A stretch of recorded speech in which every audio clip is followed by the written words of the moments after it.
Hi, and welcome back to Hill and Ponton's VA Disability Blog. I'm Natalia Jofre, the company COO. And I'm attorney Ann Linscott. And today we're going to be talking about a little bit of a difficult subject, and I think we are very sensitive to the fact that a lot of veterans apparently suffer from eating disorders. This is not something that had really occurred to me until, Ann, you brought this to our attention, and the fact that this, I guess, can be a service-connected disability. Yes. Okay, so I guess let's start with the basics. What are eating disorders, and can you give us some examples of these? So a few common examples, the three that you'll hear most often are anorexia, bulimia, and binge eating disorder.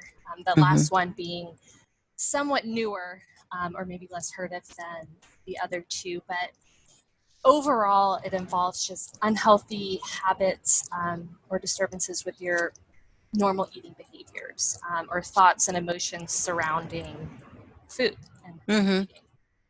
Are they common in veterans? I mean, can you give us any kind of idea on So statistics? there was a study done, I think it was back in 2017, and it's pretty comparable between general population and the percentage in veteran population, but there is research showing a link between trauma-related disorders like PTSD and the development of eating disorders. And so as you see a rise in one, numbers definitely suggest that percentage of veterans that have eating disorders are on the rise as well.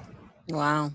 Is one gender more prone to eating disorders than the other in veterans? So as far as being known, it affects far more women than men. That I think is, it's based on being open about things, doctors recognizing the signs and diagnosing it. It's not to say that it's more common because someone's a woman versus a male, but as far as diagnoses, it's definitely seen more often in women. Okay. So I guess we go to, can you get service-connected benefits for an eating disorder? And if so, how do you go about doing that? Yes. So an eating disorder, there's the schedule of ratings. So that's where all of the rating criteria is found for VA benefits. And the schedule of ratings, you'll look to the mental health rating, but eating disorders have their own actual rating criteria. So they're not rated under the same criteria as mental health disorders, but that's just kind of the starting point when you're looking for the rating criteria. So you can get service-connected, direct service connection for an eating disorder. Let's say an eating disorder began in service, it's documented. You can also get secondary service connection. So if you have, as we talked about, trauma-related being oftentimes linked to eating disorders. So if you have service connection for PTSD and either develop an eating disorder later on because of PTSD or at the same time getting secondary service connection. So those are different ways to get benefits for an eating disorder.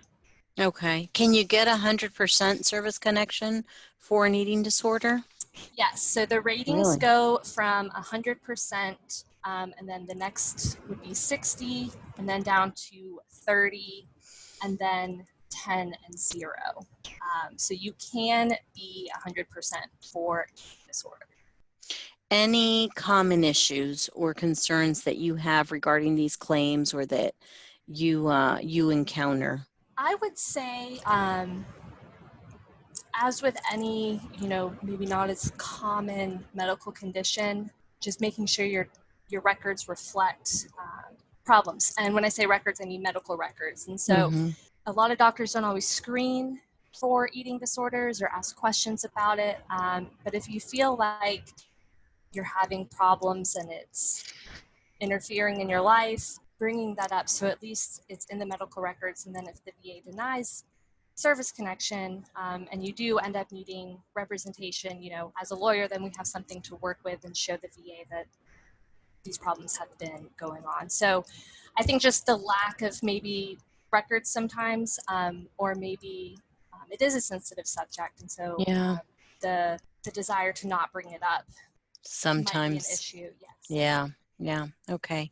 Well, speaking of discussing things and hopefully seeking the help that people need, I know there was a helpline that you wanted to share in the event that someone does need assistance. Yes. So, like we've said multiple times, it's a sensitive issue, and there's a lot of different emotions and mental health things that go along with it. So I wanted to look up a helpline. There's a lot out there, but the National Eating Disorders Association helpline is 1-800-931-2237. Okay. Can you repeat that one more time just in case? Yes. It is 1-800-931-2237. Okay, great. Thanks for sharing this information, No Jan. It's problem. been super enlightening. And we hope that you'll join us again in the future to discuss other VA related topics. In the meantime, though, if you have any questions, please feel free to visit our website or call our office. Thank you.